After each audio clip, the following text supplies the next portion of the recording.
जय हिंद एवरीवन। क्या हाल चाल, कैसे हैं आप सभी लोग। आई होप आप सभी लोग एकदम बढ़िया होंगे। मेरा नाम आदित्य है और स्वागत करता हूं आप सभी का हमारे यूट्यूब चैनल स्टडी विथ एके में। आज की क्लास के अंदर इग्नियस रॉक का टॉपिक जो हम अपने प्रीवियस क्लास में कंप्लीट नहीं कर पाए थे, उसी को बेसिकली आज हम पढ़ने वाले हैं। और जितने भी हमारे नए व्यूवर्स इस वीडियो लेक्चर को देख रहे हैं उनको मैं बता दूं कि हमारी एक पूरी कंप्लीट सीरीज चल रही है, जिसके अंदर मैं आप लोगों को फिजिकल ज्योग्राफी की बुक जो कि बेसिकली सविंद्र सिंह सर द्वारा लिखा गया है उसको चैप्टर वाइज कवर कराऊंगा और आप लोगों को इस तरह से पढ़ाने का प्रयास करूंगा कि जब आप बुक पढ़ने जाएं तो बुक आपको आसानी से समझ में आ जाए। तो इसी के साथ शुरू करते हैं अपने क्लास को बिना किसी और देरी के।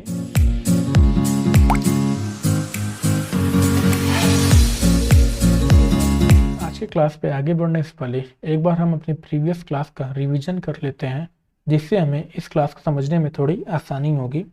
तो अगर मैं बात करूँ अपनी प्रीवियस क्लास की, तो सबसे पहले उस क्लास में हमने ये पढ़ा था कि आखिर रॉक क्या होते हैं। ठीक है, क्या पढ़ा था हमने, बेसिकली रॉक क्या होते हैं। तो उसमें हमने ये देखा था कि हमारे जो अर्थ के क्रस्ट के मटेरियल्स होते हैं उन्हें ही हम रॉक कहते हैं। क्या कहते हैं, हमारी जो अर्थ के क्रस्ट के मटेरियल्स होते हैं उन्हें ही हम रॉक कहते हैं। उसके बाद हमने रॉक के क्लासिफिकेशन के बारे में देखा था, जिसमें हमने ये देखा था कि रॉक को बेसिकली 3 टाइप में क्लासीफाई किया गया। किसमें 3 टाइप में बेसिकली क्लासीफाई किया गया।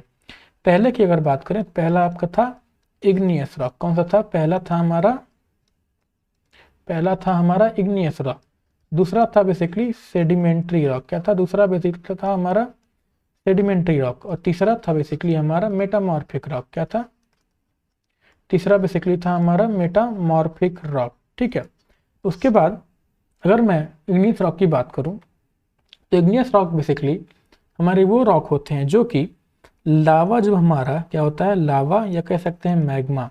ठीक है, लावा या मैग्मा, जब मैग्मा अर्थ सरफेस के नीचे होता है तो उन्हें मैग्मा कहते हैं, लेकिन जब वही मैग्मा अर्थ सरफेस के ऊपर आ जाता है उन्हें लावा कहते हैं। तो लावा या मैग्मा जब ये बेसिकली ठंडे पड़ जाते हैं तो उनसे जो रॉक का फॉर्मेशन होता है उन्हें बेसिकली क्या कहा जाता है, उन्हें बेसिकली इग्नियस रॉक कहा जाता है। ठीक है, उन्हें बेसिकली इग्नियस रॉक कहा जाता है। इग्नियस रॉक को 2 नाम से भी और जाना जाता है।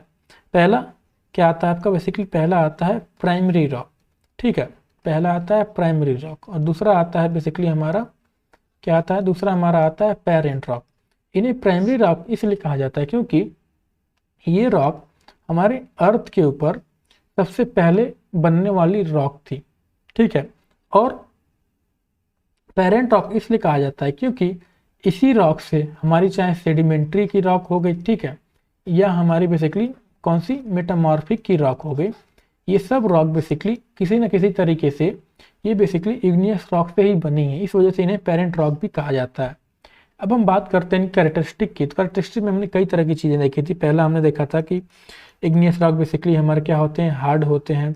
इनके थ्रू वाटर जो होता है वो ईजिली क्या होता है, पेनेट्रेट नहीं कर सकता ईजिली। क्या, वाटर जो पेनेट्रेट नहीं कर सकता। दूसरा हमने ये देखा था कि इनके साइज में बेसिकली क्या, इनके साइज में कई तरह की वेरिएशंस होती हैं। क्या होती है, इनके साइज में वेरिएशंस होती हैं। अगर ये बेसिकली अर्थ सरफेस के, मान लीजिए मैग्मा हमारी हो गई, अगर ये मैग्मा यहाँ से निकली और बेसिकली अर्थ सरफेस के बीच में ही अगर बनती है, मान लीजिए यहीं पे निकली और यहाँ पे रुक गई और यहाँ पे ठंडी पड़ के क्या हुई, सॉलिडिफाई होके रॉक का फॉर्मेशन हुआ। तो यहाँ पे जैसा कि हम जानते हैं, जैसे जैसे हम अर्थ के नीचे जाते हैं तो जो टेम्परेचर होता है हमारी अर्थ का क्या होता है, वो बढ़ता है। इस वजह से अगर कोई भी चीज़ यहाँ ठंडी पड़ेगी तो और टेम्परेचर हाई रहेगा तो क्या होगा, उसकी ठंडी पड़ने की जो स्पीड होगी, रफ्तार होगी, बेसिकली जाहिर सी बात है, कॉमन सी चीज़ है, कम हो जाएगी। इस वजह से यहाँ पे जब इनकी रफ्तार कम हो जाती है तो इनका जो ग्रेन्स का साइज होता है वो बेसिकली बहुत ही बड़ा बड़ा हो जाता है। क्योंकि जब ये धीरे धीरे फॉर्म होंगी तो कई तरह की जब आपकी अर्थ मूवमेंट होगी, प्लेट टेक्टोनिक मूवमेंट होगी, तो उनसे बेसिकली क्या होती है, बीच में से ये टूट जाती हैं। लेकिन जब यही मैग्मा मान लीजिए यहाँ से निकला और क्या हुआ, बेसिकली लावा में के फॉर्म में बेसिकली हमारे अर्थ सरफेस पे आया और यहाँ पे फैला। जब ये यहाँ पे ठंडे पड़ के सॉलिडिफाई होंगे और जैसा कि हम जानते हैं यहाँ का जो टेम्परेचर होता है वो थोड़ा कम होता है नीचे की बजाय, इस एरिया के बजाय। तो जाहिर सी बात है जब टेम्परेचर कम होगा तो इनकी जो ठंडे पड़ने की स्पीड होगी वो क्या होगी, बढ़ जाएगी। ठीक, जब ठंडे पड़ने की स्पीड बढ़ेगी तो इनके अंदर ग्रेन्स जो होते हैं, क्या होते हैं, ग्रेन्स जो बेसिकली हमारे होते हैं उनके फॉर्मेशन का बहुत ही कम समय मिलेगा, जिस वजह से इनका जो ग्रेन्स का साइज होता है कम हो जाता है। ठीक, फिर तीसरा अगर हम बात करें, तीसरा कैरेक्टरिस्टिक की बात करें कि जो ये होते हैं बेसिकली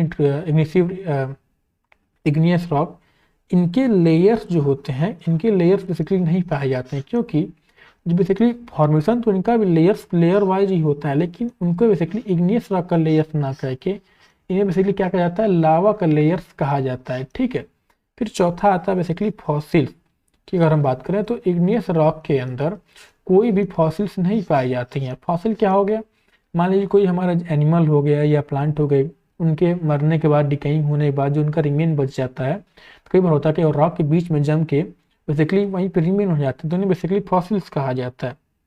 ठीक है, तो इग्नियस रॉक के बीच में नहीं पाया जाता है फॉसिल्स, उसके अंदर नहीं पाया जाता है। इसके पीछे दो कारण हैं।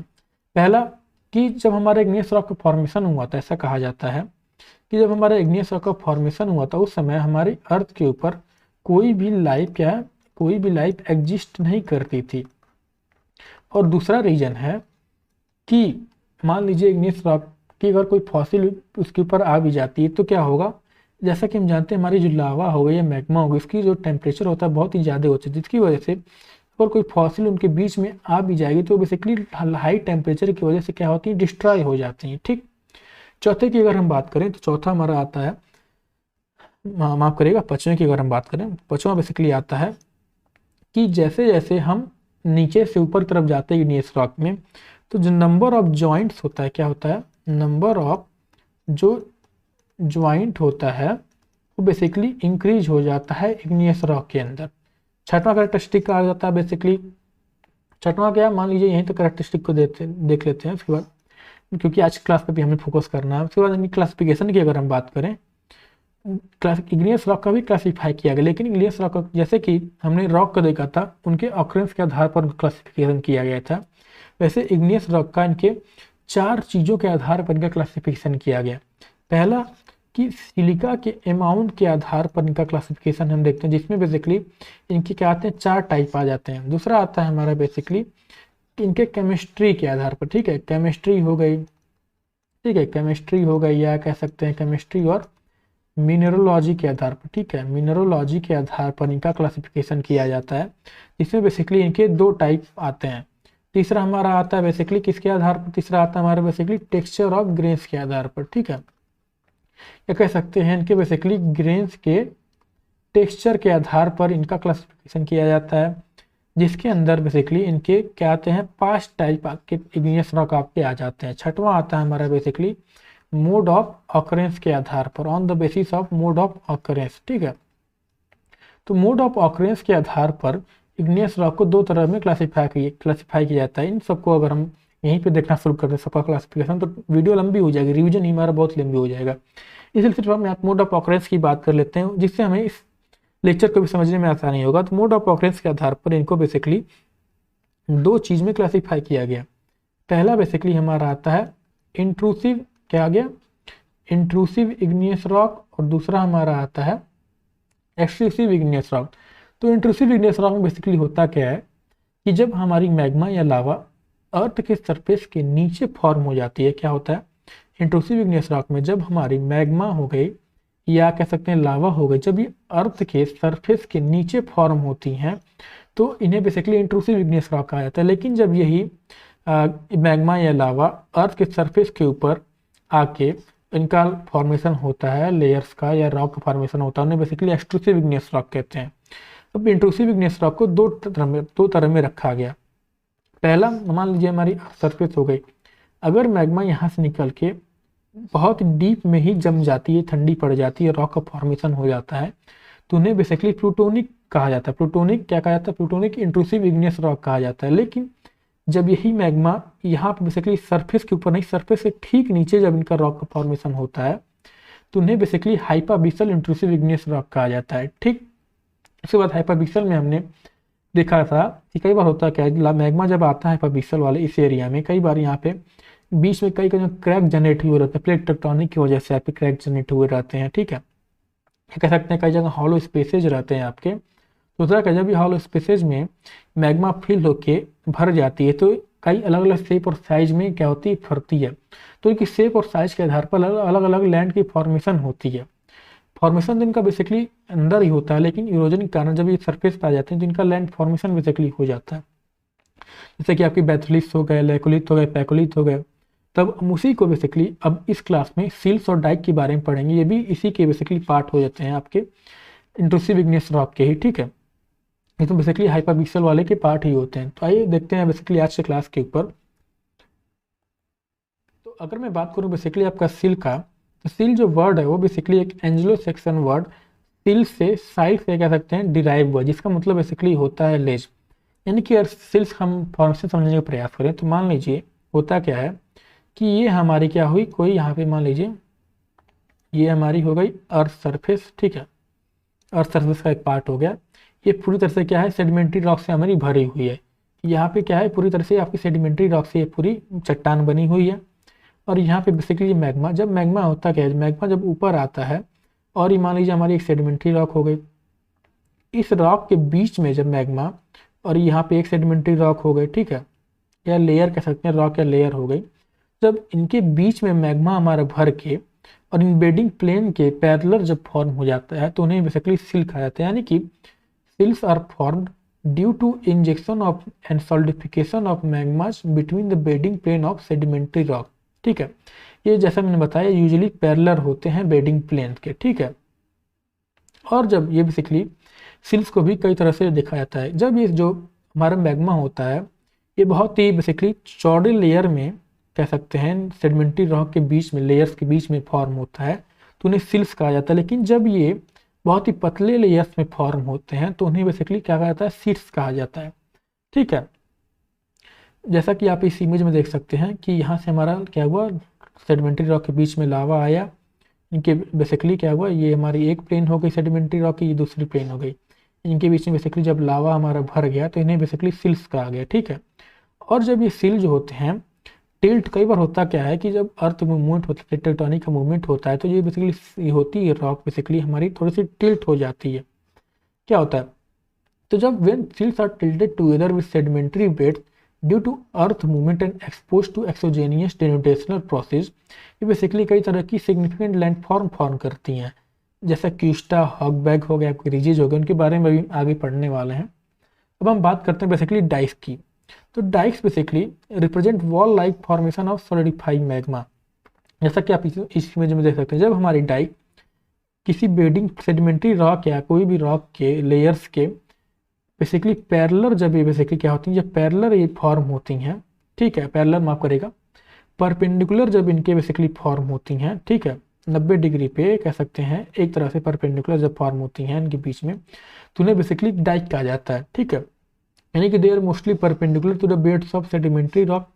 और इनकी जो थिकनेस होती है, जाहिर सी बात है जो परपेंडिकुलर वे में ये फॉर्म होंगी रॉक के, हॉरिजॉन्टल रॉक के लेयर्स के आधार पर, तो इनकी जो थिकनेस होगी वो इनके लेंथ के बजाय बहुत ही कम होनी चाहिए, जैसा कि आप इस इमेज में देख भी सकते होंगे, ठीक है। उसके बाद जो डाइक होती हैं इनमें भी कई तरह की इरोजन के आधार पर इनके कई अलग अलग तरह के लैंडफॉर्म होते हैं। मान लीजिए हमारी क्या हुई, एक डाइक यहाँ पे जनरेट हुए, ठीक है, डाइक पहले बराबर रही होगी।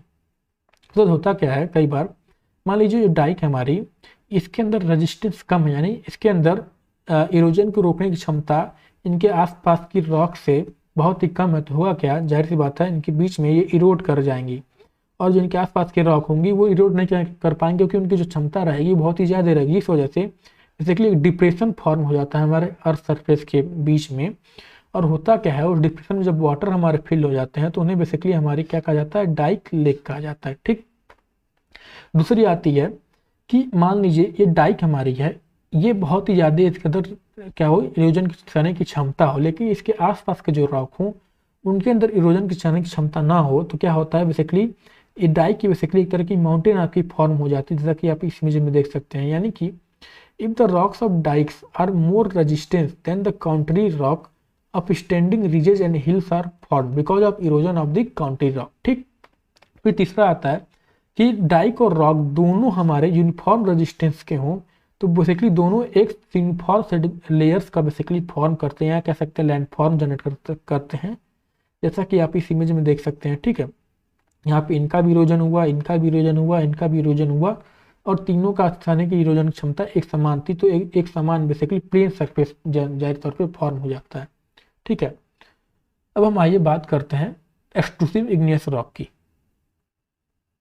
अगर मैं बात करूं आपका एक्सट्रूसिव इग्नियस रॉक की, तो जैसा कि मैंने भी आपको ऑलरेडी बता चुका था कि जब इग्नियस रॉक बेसिकली जब हमारी जो मॉल्टेन लावा होती है वो अर्थ सरफेस पे आके ठंडी पड़ के सॉलिडिफिकेशन उनका होता है, तो उन्हें बेसिकली क्या कहा जाता है, एक्सट्रूसिव इग्नियस रॉक कहा जाता है। ठीक है, आमतौर पर जो हमारी एक्सट्रूसिव इग्नियस रॉक होती हैं वो बेसिकली लावा के बेसिकली कह सकते हैं वॉल्केनिक जब इरप्शन होता है उसी टाइम बेसिकली इनका क्या होता है, फॉर्मेशन होता है, जब बेसिकली फ्लड टाइप में या फैल जाती है, यानी कि ये हमारा अर्थ सरफेस हो गया, ये मान लीजिए। ठीक है, लावा यहाँ से निकली, लावा बेसिकली फ्लड टाइम में जब यहाँ बह के सरफेस पे जम जाती है तो बेसिकली उन्हें क्या कहा जाता है, एक्सट्रूसिव इग्नियस रॉक कहा जाता है। जो रॉक होते हैं आमतौर पर जाहिर सी बात है कॉमन चीज़ है, अभी मैंने आपको बताया भी था, जब सरफेस पे ये फॉर्म होते हैं तो इनके जमने के बहुत ही जल्दी जम जाती है, इसी वजह से इनका जो ग्रेन्स होते हैं उनको पूरी तरह जनरेट होने का टाइम नहीं मिलता, इसलिए बहुत ही छोटे छोटे फॉर्म होते हैं। इसलिए आपके एक्सट्रूसिव इग्नियस रॉक यहाँ से जब जाहिर से सरफेस पे फॉर्म होगी तो इनके जो ग्रेन्स होंगे वो बहुत ही छोटे छोटे फॉर्म होंगे। ठीक है, उसके बाद बेसाल्ट जो होता है इनका एक मोस्ट सिग्निफिकेंट एग्जाम्पल हो जाता है। बेसाल्ट को आप इमेज देख सकते हैं, आप गूगल कर लेना। ठीक है, वहाँ से इमेज देख के आपको समझ में आ जाएगा। उसके अलावा गैब्रो और ऑब्सिडियन भी इसी के अंदर आते हैं। ठीक है, उसके बाद हमारी जो एक्सट्रूसिव इग्नियस रॉक होती हैं वो बेसिकली दो और मेजर टाइप में इनको डिवाइड किया गया, उनके बेसिकली किस आधार पर, उनके नेचर ऑफ अपीयरेंस के आधार पर। पहला आता है हमारा एक्सप्लोजिव टाइप, दूसरा आता है क्वाइट टाइप। एक्सप्लोजिव टाइप तब होता है कि मान लीजिए ये हमारे क्या हुई, सरफेस हो गई, यहाँ से लावा निकल के बहुत ही एक्सप्लोजन में बहुत ही तेजी से अर्थ सरफेस के ऊपर आता है, फैल जाता है, तो बेसिकली उससे जो रॉक का फॉर्मेशन होता है वो बहुत ही एक्सट्रूसिव इग्नियस रॉक कहते हैं। लेकिन वहीं पे अगर ये हमारा सरफेस हो गया और लावा जो हुआ धीरे धीरे यहाँ पे आके बस इस पे धीरे धीरे यहाँ से फैलता है, बहुत इनका जो एक्सप्लोजन होता है सरफेस पे आने का बहुत ही धीरे होता है, तो उन्हें बेसिकली क्वाइट टाइप कहा जाता है। ठीक है, अगर मैं जैसे कि the igneous rock form due to mixture of volcanic material ejected during explosive type of violent volcanic eruption, उन्हें बेसिकली क्या कहा जाता है, explosive type of extrusive igneous rock कहा जाता है। ठीक है, इसके अंदर बेसिकली एक तो दो तरह के साइज में ये पाए जाते हैं, पहला एक बड़े साइज में पाए जाते हैं और दूसरा बेसिकली जो मटर होते हैं उनके साइज में पाए जाते हैं। जो बड़े साइज में पाए जाते हैं उन्हें बेसिकली बॉम्ब्स कहा जाता है, और छोटे साइज में जो पाए जाते हैं उन्हें बेसिकली लैपली कहा जाता है। उसके अलावा वॉल्केनिक डस्ट भी पाया जाता है। जाहिर सी बात है आपने मूवी में देखा होगा, जब एक्सप्लोजिव टाइप में बेसिकली हमारा लावा निकलता है बाहर तो चारों तरफ क्या होता है, धुआं फैल जाता है, पूरी तरफ से डस्ट फैल जाता है। ठीक है, और जब यही मटेरियल जो हमारे होते हैं, बॉम्ब्स हो गए, लैपली हो गए, हमारे एक्सप्लोजिव टाइप के बाद हमारी मान ली उसके पास एक एक्सप्लोजन हुआ लावा का और उसके आसपास कोई नदी रही, तो जब ये नदी में या समुद्र हुई, जब ये नदी में जाके मिल जाते हैं एक्सप्लोजिव के बाद, तो उन्हें बेसिकली क्या कहा, टफ्स कहा जाता है। क्या कहा जाता है, टफ्स कहा जाता है। ठीक है, और जो बम्स और क्या कहते हैं आपका लैपली का जब पार्टिकल मिला के कोई रॉक का डिपोजिशन हो जाता है उन्हें बेसिकली ब्रेसिया कहा जाता है, एग्लोमेरेट कहा जाता है। ठीक, उसके बाद क्वाइट टाइप जिसे मैं ऑलरेडी बता चुका हूँ, the appearance of lava through minor crack and opening on the earth surface is called lava flow. एक क्वाइट टाइप रॉक, इनके जो फॉर्मेशन होता है लावा फ्लो से, उन्हें बेसिकली क्वाइट टाइप रॉक कहा जाता है। ठीक, अब आइए हम बेसिकली इग्नियस रॉक और उनके लैंडफॉर्म के बारे में बात करते हैं। तो अगर मैं बात करूं इग्नियस रॉक और उनके कारण बनने वाले लैंडफॉर्म की, तो जैसा कि हमने अभी देखा कि इनके अंदर बहुत ही वेरिएशन होते हैं इग्नियस रॉक के स्ट्रक्चर के अंदर, चाहे वो बेसिकली हम सिलिका के अमाउंट के आधार पर इनकी जो रॉक फॉर्मेशन होता है उनकी बात कर लें, या बेसिकली कह लें आपके इंट्रूसिव इग्नियस रॉक हो गए, आपके एक्सट्रूसिव इग्नियस रॉक हो गए, या केमिकल या के आधार पर जो रॉक फॉर्मेशन होती है, इनके अंदर बहुत ही वेरिएशन आती हैं। ठीक है, तो उस आधार पर इनके जो होते हैं लैंडस्केप भी कई तरह के आपके होते हैं। लैंड फॉर्मेशन जो इनके कारण होता है वो बहुत ही अलग अलग होता है। पहले लैंड फॉर्मेशन की अगर हम बात करें तो वो आता है आपका क्रिस्टास और हॉगबैक। इसके बारे में भी जब सिल्स हम पढ़ रहे थे उसमें हमने देखा था कि जब हमारे सिल्स जो होते हैं वो वर्टिकल वे में इंट्रूड ना हो सेडिमेंट्री लेयर्स के बीच में, जब टिल्ट हो जाते हैं या कह सकते हैं हॉरिजॉन्टल वे में वो भरे हों और अर्थ मूवमेंट के कारण वो टेढ़े हो गए हों, तो उसके बाद जब उनके अंदर क्या होता है, इरोजन होता है उनके सरफेस के कारण, तो उनका जब सराउंडिंग लेयर जो होता है हट जाता है इरोजन के कारण, तो जो आपका सिल वाला जो एरिया दिखता है सरफेस से बेसिकली उन्हें बेसिकली क्विस्टस और हैगबैक कहा जाता है। ठीक है, जैसा कि आप इस इमेज में देख सकते हैं। मान लीजिए ये जो आप इमेज देख रहे हैं यहाँ पे मान लीजिए शुरुआत में हमारी क्या होगी, हमारी बेसिकली रॉक जो हुई होगी शुरुआत में बेसिकली यहाँ पे हुई होगी, लेकिन इरोजन के कारण हुआ होगा, जब इरोजन हुआ होगा तो ये सील का इरोजन क्षमता के सहने की क्षमता रही होगी, रेजिस्टेंस होगी बहुत ही ज़्यादा रही होगी, बजाय कि उसके जो आसपास वाले रॉक्स थे। तो जब इरोजन हुआ होगा तो उसके आसपास वाले रॉक हट गए होंगे और जब इसका सरफेस पे ये आया होगा बेसिकली जो स्ट्रक्चर ये वाला स्ट्रक्चर आप देख रहे हैं इन्हें आमतौर पे क्विस्टस और हॉगबैक कहा जाता है। ठीक, दूसरा आता है बेसिकली हमारा एक्सफॉइलेशन डोम्स।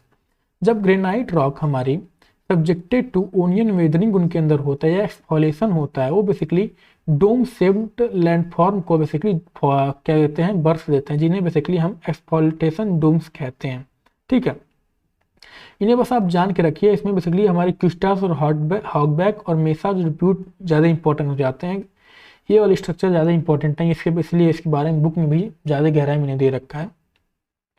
तो अगर बात करूँ मेसाज की, तो मेसा बेसिकली हमारा एक स्पेनिश वर्ड है जिसका मतलब होता है टेबल। क्या होता है? टेबल। ठीक है, मेसा इनफैक्ट एक ऐसा हिल होता है जो कि बेसिकली कैरेक्टराइज होता है बेसिकली यानी कि फ्लैट और रेगुलर टॉप सरफेस से बट वेरी स्टीप स्लोप, यानी कि इस तरह से उनका कुछ फॉर्मेशन दिखता है टेबल की तरह। जैसे अगर मेसा का शब्द देखिए टेबल होता है और इस इमेज को बेसिकली उनका जो रॉक का फॉर्मेशन होता है जिससे चट्टाने का फॉर्मेशन होता है तो इस तरह से उनका दिखता है।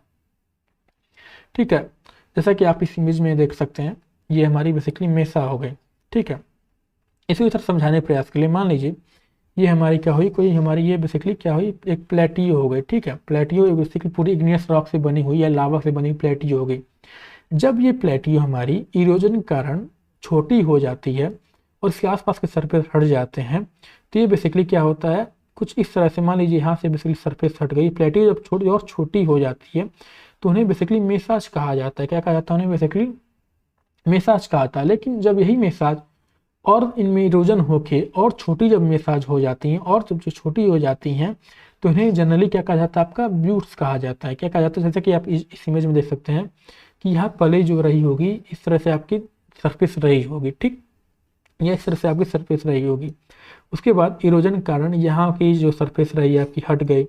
ठीक है, तो उसके बाद ये मेसा आपका फॉर्मेशन हुआ और जब यही मेसा हमारा और इसके और इरोजन हो जाता है, इसी का बेसिकली छोटा पार्ट कह सकते हैं, ब्यूट कहा जाता है। ठीक, तो आई थिंक बस आज के लिए इतना ही। अगले क्लास में हम सेडिमेंट्री रॉक को देखेंगे क्योंकि इसको सेडिमेंट्री रॉक को एक अलग टॉपिक में बनाना चाह रहा था इसीलिए। ठीक है, इसको मैं क्या बोलते हैं आपका इंग्लिश रॉक वाले टॉपिक को इस रॉक टॉपिक के अंदर मैं जोड़ना सही नहीं समझ रहा था। ठीक है, तो बस आज के लिए इतना ही। मिलते हैं आपको अगले क्लास में सेडिमेंट्री रॉक के साथ, लेक्चर के साथ। और अभी तक आपने हमारे चैनल को सब्सक्राइब नहीं किया तो please make sure to subscribe my channel. और अगर आपको कोई भी डाउट या क्वेश्चन है तो आप कमेंट पे मुझसे पूछ सकते हैं। ठीक है, तो मिलते हैं आपको अगली क्लास में। जय हिंद।